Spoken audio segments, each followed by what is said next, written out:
Iniciando plática, hablemos un poco de lo que es esta ultrasonografía de la pared abdominal. Casi siempre se inicia porque nos llama la atención o le llama la atención al paciente el sentirse una masa palpable, ¿sí? Dolorosa o no, en algún área de la pared o a veces incluso, ¿sí?, de la cavidad abdominal, ya que algunos pacientes incluso nos llegan a comentar que esa masa que están sintiendo puede ser un poco reductible, o bien que al momento de que están con ropa más ajustada o fajada, decimos aquí en México, esa masa reingresa a la cavidad en algunas ocasiones, ¿sí?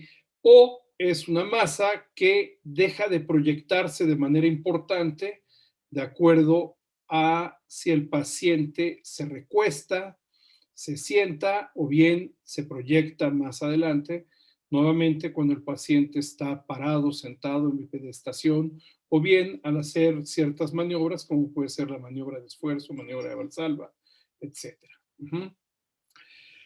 Recomendamos idealmente para poder hacer la evaluación utilizar transductor lineal con la frecuencia más alta posible. Esto va a depender mucho de lo que podamos nosotros ver con el paciente. En algunas ocasiones, estos hallazgos pueden ser incidentales al momento de que nosotros estemos haciendo una ecografía de abdomen superior, una ecografía de abdomen inferior. Podríamos llegar a encontrar estas situaciones, no siempre referidas por el paciente. Lo hacemos con un transductor convexo de 3 a 5 MHz, en la mayoría de los casos, 2.5 a 5 MHz, transductores multifrecuencias, pero siempre es bueno contar con un transductor lineal para poder ser puntuales en la evaluación de estos casos. En algunas ocasiones puede ser muy importante el utilizar gel sólido para alejar un poco el transductor y poder ver mejor las lesiones cuando son muy superficiales. Al momento llegamos a tener equipos con transductores de hasta 12, 14, 16 y hay quienes llegan a tener transductores de 18 MHz, en donde quizá ya no sea tan necesario utilizar este tipo de aditamento, el gel sólido, pero sí en algunas ocasiones puede ser muy importante el colocar una suficiente cantidad de gel por encima de la piel para apartar un poquito y poder tener una mejor imagen con respecto a lo que nosotros deseamos observar. ¿Sí? Doctor, Difícil que disculpe. nos pongamos a hablar aquí de toda la anatomía de la pared abdominal. No sé por qué han aparecido unas rayas Sí, doctor, aquí disculpe un momento. Podría, disculpe, la interrupción. Arriba en su presentación, si es que sube su cursor hacia arriba, le aparece una opción donde es la pizarra. No sé si le puede dar clic ahí. ¿Sí? no la veo, Bruno. Fíjate no. Puede dejar de presentar un momento, por favor. Solo en la pantalla Sí, completa. salgo un momento entonces. Sí, sí, solo dejar, ya ahí, arriba le tiene que aparecer la opción en el zoom de pizarra. No sé si lo puede observar. Hay una que dice anotar, no sé si es Sí, hacia la claro, pizarra. claro. Ahí abajo, si le da clic ahí, abajo a la derecha, hay un tacho de basura donde se puede eliminar todo. Borrar Sí, todos los dibujos, sí, ok. sí, y hay una, bueno, ahí a la derecha en ver opciones, hay una serie de opciones en donde ya no pueden anotar más. Coloque, Miguel Ángel, coloca inhabilitar anotaciones de participantes. Exacto. Arriba a la Déjame derecha. ver porque no lo encuentro, ¿eh? Sí, Ver en opciones. ver opciones, arriba, arriba. Arriba a la derecha. Ahí arriba. Ok, aquí más. Inhabilitar, exacto. Deshabilitar la anotación para otros, ya. Ah, Sí, sí, disculpe. es. Ok, Exacto, doctor. bueno, Disculpe, entonces disculpe seguimos. por esta interrupción. Aunque ahora me apareció a mí un lápiz. Yo soy el que estoy mal. Borrar todos los dibujos, borrar el dibujo del espectador. No sé, me apareció ya en mi puntero un lápiz y no me está dejando volver a abrir la presentación, Bruno. Ahí le tiene que aparecer una X donde podría cerrar o clic en donde dijo anotaciones, arriba en la pizarrita. Si le da clic ahí, sí, tal vez. Hay una X donde podría cerrar el cursor. A ver, anotar. Déjame volver a poner anotar.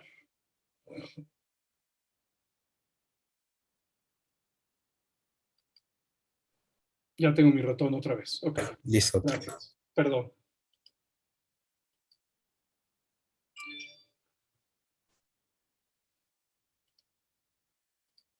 Ya abrió la pantalla.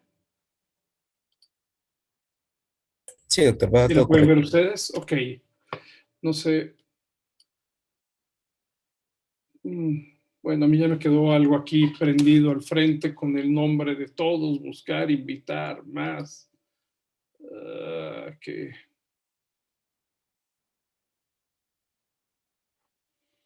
ya me quedó algo exactamente enfrente de mi pantalla, Bruno. Perdón, no sé. A ver, ya lo logré cerrar, ya. Perdón. Voy a regresar.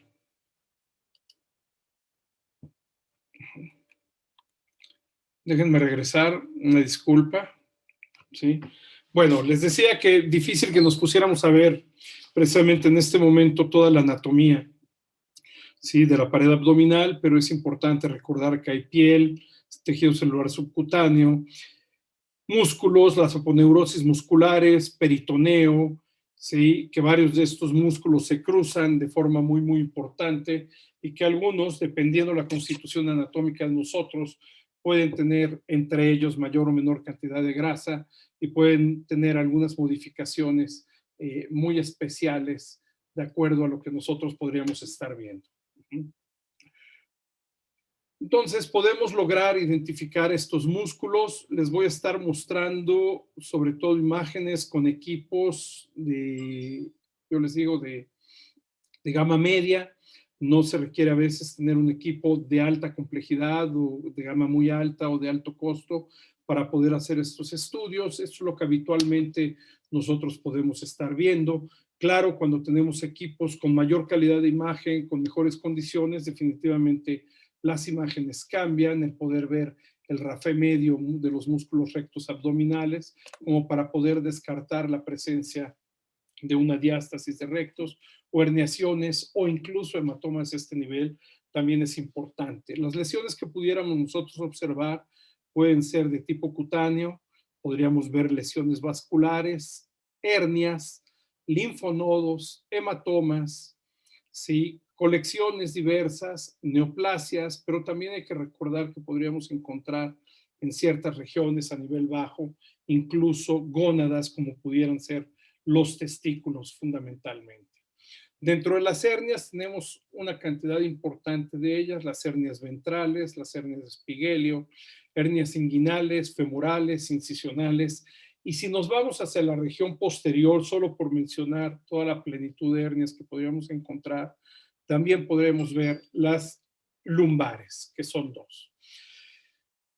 Habría que mencionar las hernias ventrales congénitas, de los cuales llegamos a tener la gastrosquisis o poder enfrentar el onfalocele, ¿sí? Recordemos que la gastrosquisis, que es cuando hay un defecto paraumbilical derecho a través del cual protruyen asas intestinales, pocas veces se asocia a otro tipo de malformaciones fetales.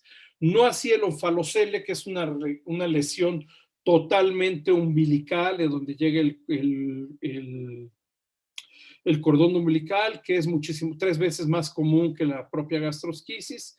Esta sí se llega a asociar a múltiples malformaciones.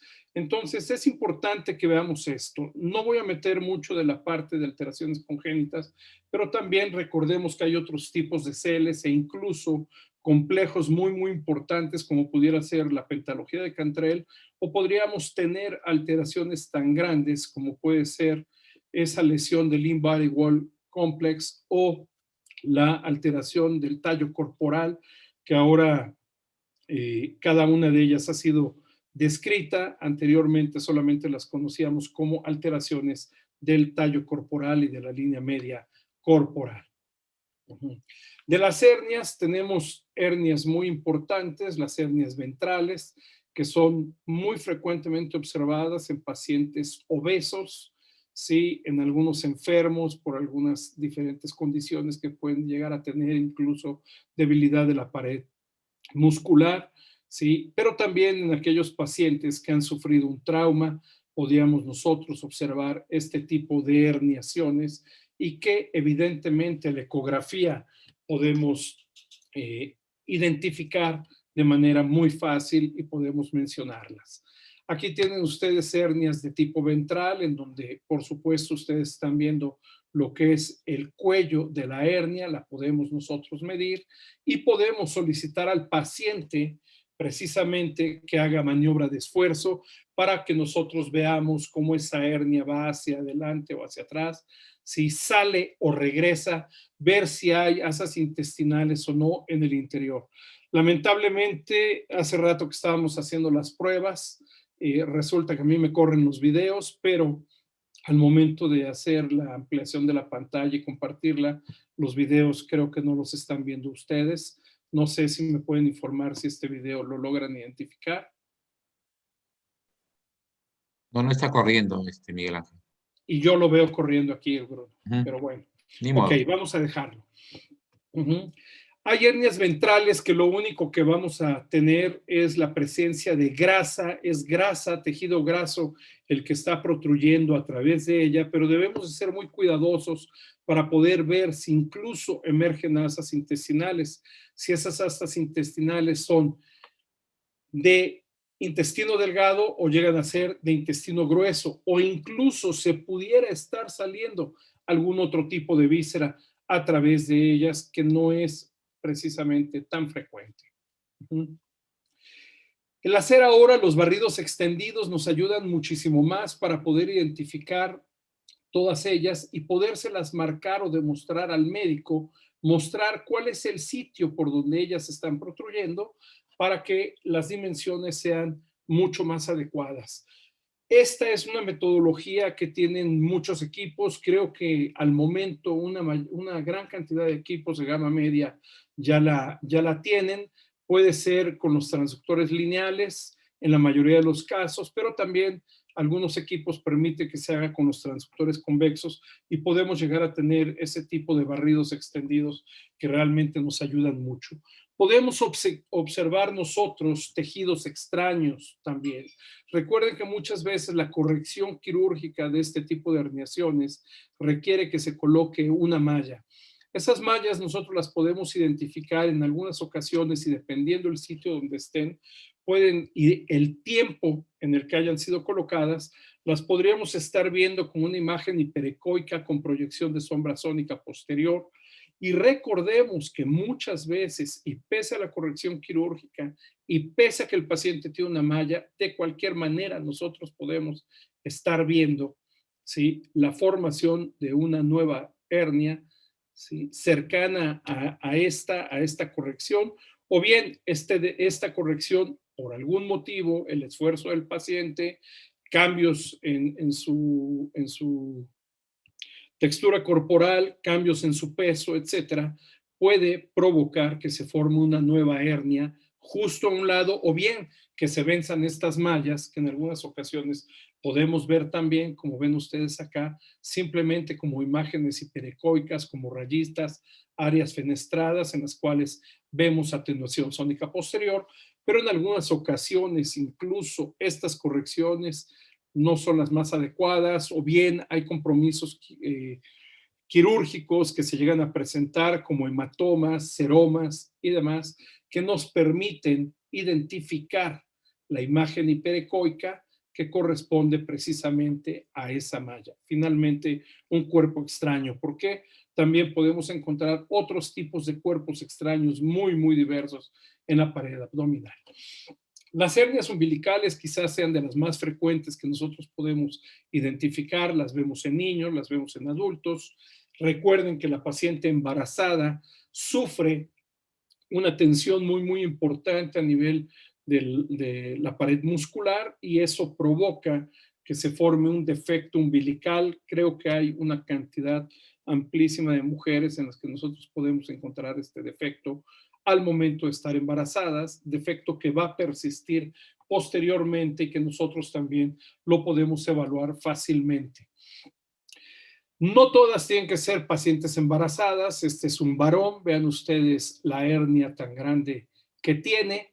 La primera imagen que ustedes están viendo es cuando el paciente lo hemos tenido durante algunos minutos en decúbito dorsal, reingresan todas las estructuras y vean ustedes cómo se ve los pliegues de el tejido de piel que estamos encontrando ahí, dado que la cantidad de contenido que se llega a presentar, en este momento de manera espontánea se ha reingresado hacia la cavidad abdominal. Cuando nosotros paramos al paciente o cuando le pedimos que haga esfuerzo, la segunda imagen que ven ustedes es lo que están viendo ustedes abajo y vean la región umbilical, cómo se está encontrando, ¿sí? Lo grande, lo amplia que es esta imagen, esta herniación, y tenemos casos muy, muy recientes que no me dio ya tiempo de montar, pero recientemente tengo un paciente con obesidad muy importante y prácticamente lo que estamos viendo, les podría yo decir que es como una pequeña naranja o un poquito más, como una toronja o pomelo, le dicen en algunos países. Diferentes tipos de hernias umbilicales que incluso se encarcelan, quedan aquí en la región muy superficial, aquí la estamos identificando y que también por una tomografía que se le hizo al paciente, aquí la estamos viendo. La tomografía no se hizo precisamente por este motivo, se hizo por otras situaciones que tenían que ver con el paciente, una tumoración renal, pero el barrido alcanzó a demostrar la hernia umbilical, para lo cual la ultrasonografía es muy, muy buena y no se requiere llegar a tomografía.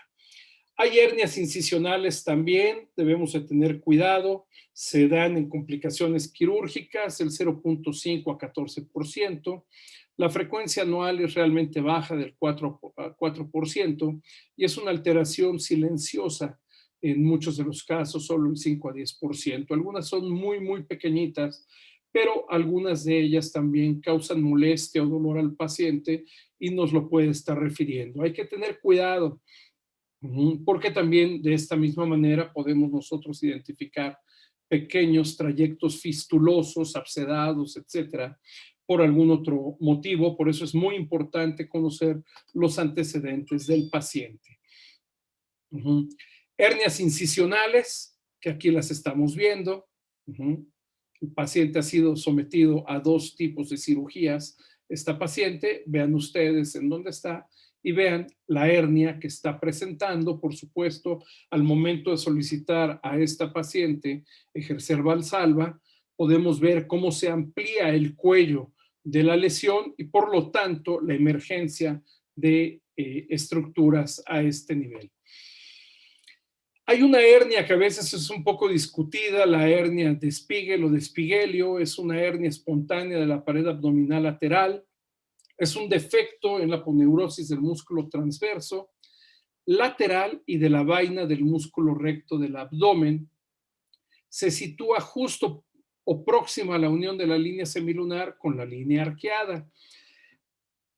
Ha sido sometida a múltiples discusiones, algunos dicen que no es una hernia, más sin embargo se llega a presentar. Hemos tenido pacientes que después de eventos traumáticos, sí, las llegan a presentar e incluso puedo decirles que pacientes que después de sufrir un accidente de tránsito con la tensión que ejerce el propio cinturón de seguridad, sobre todo los cinturones de seguridad de 3 puntos, pudieran llegar a provocar este tipo de alteraciones y este tipo de hernias, las hernias de Spiegelio. Y con este término se describe a hernias que están por arriba, ¿sí?, de los vasos epigástricos en lo que es la aponeurosis de Spiegelio, como ya les comenté. Las hernias inguinales, que corresponden al 75 u 80% de todas las hernias, ¿sí? Las indirectas son 5 veces más comunes que las directas, cerca del 5% de los hombres desarrollan una hernia inguinal. Entonces, las reconocemos, la directa cuando es medial a la arteria epigástrica inferior, por lo cual nos sirve muchísimo el Doppler. Se pueden valorar con transductores convexos, sí, pero definitivamente los transductores lineales nos ayudan más. Por supuesto, si aplicamos la metodología Doppler, vamos a identificar los vasos epigástricos inferiores, ahí es en donde lo vamos a ver, y las las hernias indirectas que son laterales a la arteria epigástrica inferior. ¿Requerimos forzosamente el Doppler? Pudiera yo decirles que no. En la actualidad nos ayuda mucho y prácticamente todos los equipos lo tienen. Pero también podríamos hacerlo con la visualización en modo B únicamente, y también podríamos reconocer los vasos. Ese es el famoso triángulo de Hesselbach. Aquí estamos viendo nosotros la arteria epigástrica inferior, el ligamento inguinal, el canal femoral, ¿sí? La vena y la arteria. Y aquí estamos nuevamente viendo el músculo recto. Entonces, es el sitio donde tenemos que irlas a buscar y donde nosotros tenemos que hacer cortes longitudinales, oblicuos o transversos, y por supuesto, como les digo, muy ayudados por una maniobra de esfuerzo que puede estar haciendo el paciente. Las hernias inguinales indirectas emergen por el saco peritoneal o proceso vaginal. ¿Sí? Se llegan a dar hasta en 1 de cada 3 recién nacidos, pero puede ser en 1 de cada 6 adultos. Muchas de ellas se pueden encarcelar. Aquí estamos viendo la arteria, ¿sí? La podemos identificar fácilmente. Nuevamente la arteria, estamos viendo nosotros, ¿sí? La hernia aquí de este lado. Y lástima, este videíto me gusta mucho, yo lo estoy viendo. Aquí está la herniación. Y aquí es en donde se empieza a ver la pulsatilidad de la arteria solamente utilizando el modo B. No sé, Bruno, si lo llegan a ver, por alguna razón que desconozco, no está corriendo. Y Aquí no corre. tenemos hernias inguinoescrotales, que son estas hernias indirectas. En algunos pacientes se llegan a presentar, es a veces increíble cuántos esperan los pacientes. Esta es una imagen ya bastante viejita, haciéndolo con modo bidimensional, en donde vean ustedes el testículo está en esta parte y todo lo demás es precisamente asa intestinal, y podíamos ver el movimiento de la misma. Hay algunas hernias inguinoescrotales que se encarcelan, habitualmente tienen un orificio grande, ¿sí? Y incluso así no conseguimos en algunas ocasiones hacer una reducción de las mismas. Se llegan a presentar también en algunos pequeñines, las podemos estar encontrando, identificando. Y el Doppler nos ayuda mucho a diferenciar la forma estrangulada de este tipo de herniaciones. La hernia directa, que se presenta mucho en hombres de 30 años en adelante, se puede llegar a presentar a veces una reducción manual de la misma. No se recomiendan tanto estas maniobras dependiendo las condiciones de dolor, situación del paciente, cómo se llega a presentar en el medio hospitalario. Habitualmente no están encarceladas, ¿sí? Los músculos anteriores pueden ser flácidos, muchas de ellas son adquiridas, ¿sí? Y las hernias, cuando son de tipo inguinoescrotal, son diferentes a estas no se extienden hasta el escroto. Aquí las tenemos, vean ustedes nuevamente los vasos, la pulsatilidad de la arteria. Aquí está la hernia. Cuando nosotros pedimos al paciente ejercer la maniobra de Valsalva, vemos cómo la hernia aumenta. El cuello, en muchos de ellos incluso, aumenta su diámetro. Esto es muy importante. Y nuevamente este video en donde aquí están los vasos. Aquí lo podemos ver en el corte transverso cuando lo hacemos en escala de grises, que también en algunos pacientes lo podemos ver muy, muy bien sin la necesidad de colocar el Doppler a color. Sin embargo, si contamos con la herramienta, el Doppler a color, definitivamente es mucho mejor que lo utilicemos. Hay hernias de tipo femoral, ¿sí? Casi todas ellas son irreductibles, habitualmente cursan con dolor inguinal importante, ¿sí? A veces son difíciles de encontrar con o sin masa palpable, Una masa palpable, cuestionable, tendríamos que identificar precisamente si se trata de una hernia. En este caso que están viendo ustedes acá, la realidad es que dentro de todo es bastante fácil.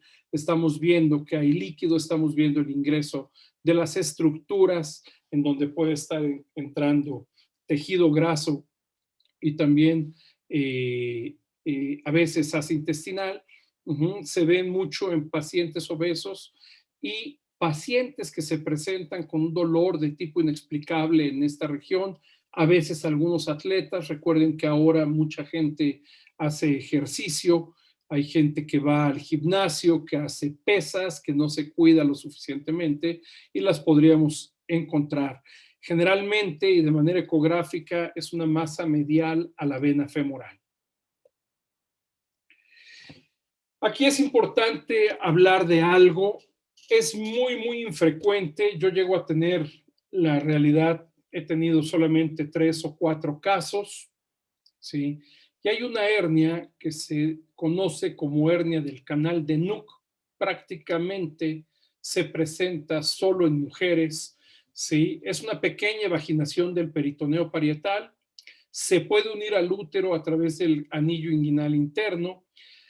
Sería la estructura homóloga al proceso vaginalis en la anatomía masculina y por lo tanto es la versión femenina de una masa palpable de región inguinal a labios mayores. No hace mucho, en una página de colegas ecografistas, presentaron una imagen en donde se veía incluso el asa intestinal llegando hacia los labios mayores. Solamente yo en alguna ocasión he visto eso. Las 2 pacientes que he tenido, esta es una de ellas, hace muchos años, se presenta una imagen de aspecto líquido, prácticamente quística, cuando se llega a cerrar este anillo inguinal, entonces se termina denominando como quiste de Nuc, ¿ok? Y casi siempre está en la región superior del labio mayor hacia el canal inguinal. Solo por no dejar de las hernias lumbares, tenemos 2 hernias en la región posterior. Sé que no tiene que ver nada con región abdominal, la hernia de Greenfield y la hernia de Petit. Sí, son poco comunes, habitualmente son adquiridas, se producen por debilitamiento de los flancos. La de Petit es la del triángulo lumbar inferior, como lo están viendo, y la de Greenfield, la del triángulo lumbar superior. Su contenido puede ser grasa peritoneal, asas intestinales y muy raramente riñón. Sin embargo, también este tipo de hernias pueden ser desencadenadas por golpes contusos, golpes muy fuertes, algún tipo de trauma que ha sufrido el paciente en donde se lesiona esta área. Y esta es una pequeña, se regresó, déjenme, una pequeña hernia de Petit en donde lo que se veía era un poco, ¿sí?, de asa intestinal cuando ya fue operado y lo refirieron los cirujanos. Nosotros no podíamos en ese momento identificar plenamente qué era lo que se veía y lo que contenía en ese sitio. Se habla en algunos artículos y se describe en algunos libros que muy raramente también podría protruir a través de ellas el riñón. Nunca me ha tocado y no he visto más artículos en la literatura que lo refieran. En pared abdominal también podríamos encontrar, evidentemente, algunas otras alteraciones como pueden ser los hematomas. Puede ser raro esto, mas sin embargo, a raíz de esta infección por COVID y pacientes con accesos de tos en forma frecuente, muy fuerte, muy importantes, se pueden llegar a ver este tipo de alteraciones. Vean ustedes una colección en pared anterior, una paciente que sufría de accesos de tos muy importantes, tuvo un desgarro muscular y ahí está el hematoma. Después de procesos quirúrgicos, como puede ser una laparoscopía, podemos encontrar nosotros este tipo de lesiones, ¿sí? Lo refieren los pacientes o bien no lo refieren, a veces sienten la bolita, a veces sienten dolor y se pueden llegar a encontrar traumas. Y esto no fue algo tan violento ni tan importante, pero nosotros acabamos de pasar el periodo vacacional, ahora los chicos, el periodo vacacional de verano, los chicos ahora están contenidos en sus casas, no vemos nada de esto, pero este pequeño trauma en pared anterior se hizo, ¿sí? Se lo hizo un chico en bicicleta, ¿sí? Muchas veces se pierden las guardas de los manubrios, o bien, y aún teniendo la guardia del manubrio, lo que es menos malo, llegan a caerse, rueda el manubrio de la bicicleta, se pegan directamente sobre el abdomen y lo podríamos encontrar. Yo les diría que no desdeñen cuando pase esto, cuando alguien se pega con una silla, se pega con una banca. Me ha tocado ver lesiones traumáticas en personas, en amas de casa, que al momento de estar haciendo labores domésticas se abre la puerta de alguno de los gabinetes que se tienen, se llegan a pegar en la región baja del abdomen, en la región inguinal, y llegan a desarrollar algún tipo de alteración, lesión, trauma, ¿sí? Hematomas, o por lo menos las cadenas ganglionares llegan a quedar alteradas, a inflamarse, y las podríamos nosotros reconocer. Este también es un caso muy viejito, ¿sí? Y es por una angiografía femoral. Después de esa angiografía femoral, el paciente, yo creo que no se cuidó lo suficiente, y entonces se generó este tipo de hematoma. Hay que recordar que a los pacientes que se les hacen cateterismos de vía inguinal, eh, también se pueden llegar a encontrar este tipo de lesiones o alteraciones, no necesariamente por un procedimiento mal hecho, y a veces yo también les podría decir que no necesariamente porque el paciente no se haya cuidado. Recuerden ustedes que muchos de los pacientes, ¿sí?, tienen diferentes esquemas de anticoagulantes y se pueden llegar a formar este tipo de lesiones pese a los cuidados intrahospitalarios y a los cuidados extrahospitalarios que el paciente tiene. En el Instituto Nacional de Cardiología, a quienes nos hacen algún procedimiento de este tipo, nos llegan a colocar incluso unos saquitos de arena o contienen algo en el interior muy pesados, que el paciente lo llega a tener durante 24 o 48 horas, evidentemente para evitar que esto ocurra. Más sin embargo, se puede llegar a presentar en los pacientes anticoagulados de ya algún tiempo. Hematomas postquirúrgicos por hernia incisional, ahí lo tienen, ¿sí? Hay que tener mucho cuidado con ellos. Es muy fácil verlos en pacientes post-cesárea, en pacientes post-histerectomía, en pacientes post-procedimientos laparoscópicos, ¿sí? Ya sea de tipo quirúrgico o diagnóstico, los podríamos llegar a encontrar, ¿ok? En algunas ocasiones, esta fue una paciente post cirugía de aneurisma, y vean ustedes, le pulsaba y se sentía, y realmente ahí estaba ese hematoma. Recordar nuevamente los hematomas por eventos traumáticos. Pueden presentarse traumas contusos de diferente magnitud y de diferente fuerza. Puede ser un paciente policontundido en una riña. Hay personas a las que simple y sencillamente un golpe muy bien colocado les puede provocar esto. Nuevamente les hablo de los pacientes que por la característica o condición que usted quiera tienen manejo con anticoagulantes, y a veces cualquier golpecito puede llegar a provocar esto.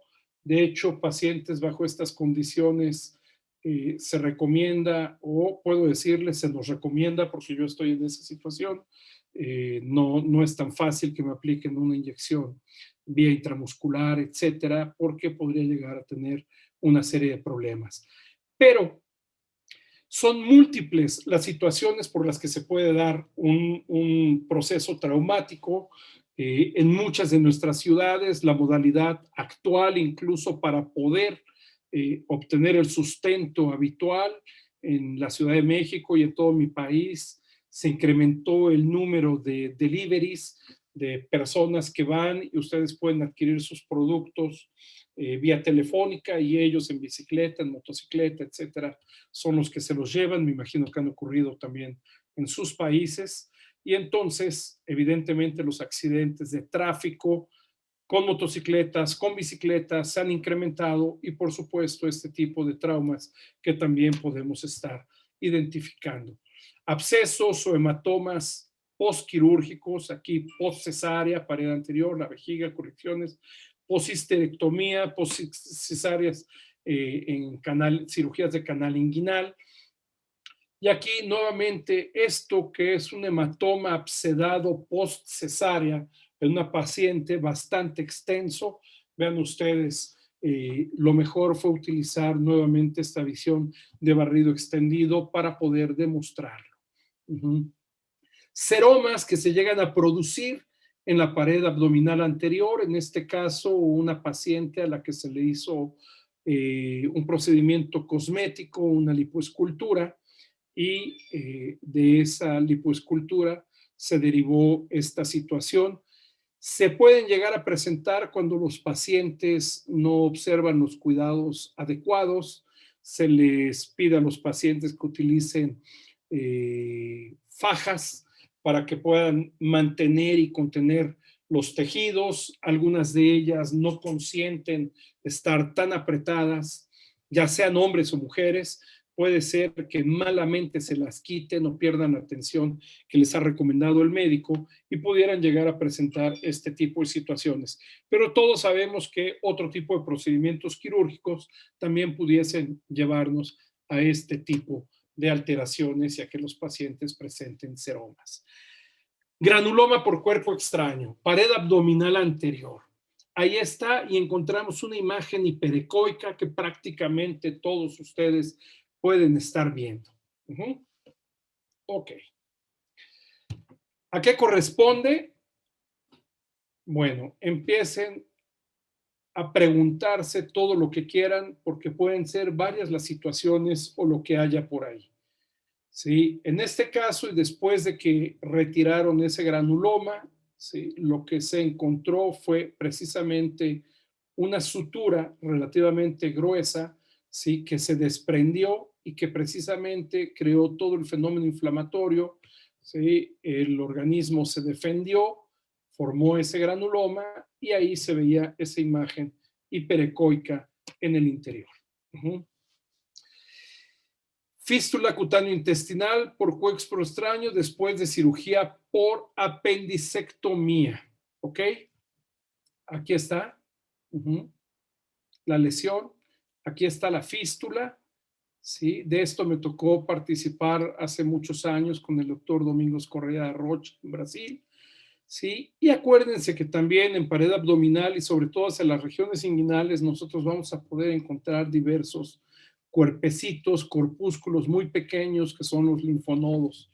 La verdad, a mí me llaman mucho la atención, los estudio mucho, creo que son un marcador muy, muy importante en muchísimas patologías, sobre todo, desafortunadamente, patologías inflamatorias, malignas de diferente tipo, pero hay que recordar que también los nódulos linfáticos tienen su patología propia, su patología maligna, como son los linfomas, y tenemos que estar pendientes de todos ellos.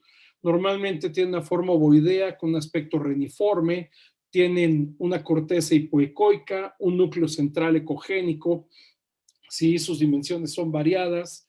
Es muy difícil en algunas áreas diferenciar su etiología, si es inflamatoria o maligna. Sin embargo, hay criterios para hablar de malignidad en ellos. ¿Sí? Casi siempre los malignos se van haciendo grandes, ¿sí?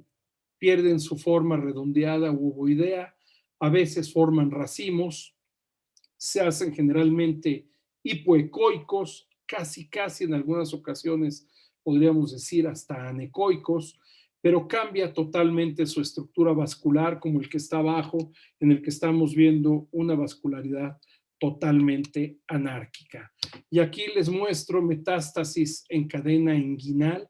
Vean, ¿sí? Dos lesiones muy, muy importantes que no fueron, ¿sí?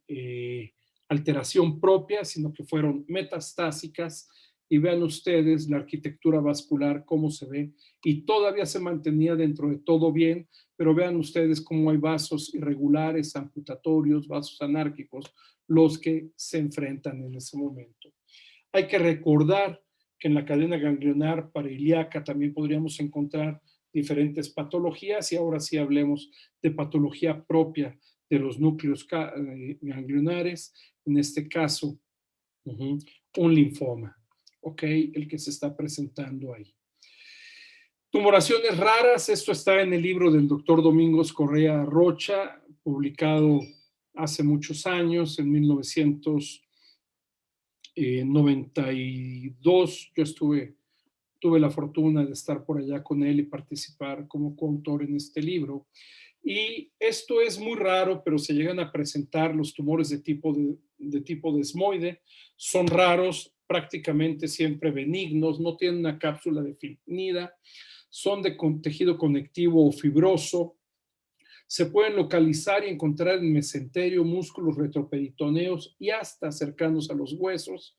Sí, son relativamente frecuentes cercanos a una cicatriz quirúrgica. 70% de ellos están referidos en personas de 20 a 40 años y se presentan más en pacientes femeninas 3-1. ¿Por qué se los presento? Porque se puede asemejar a muchas otras patologías.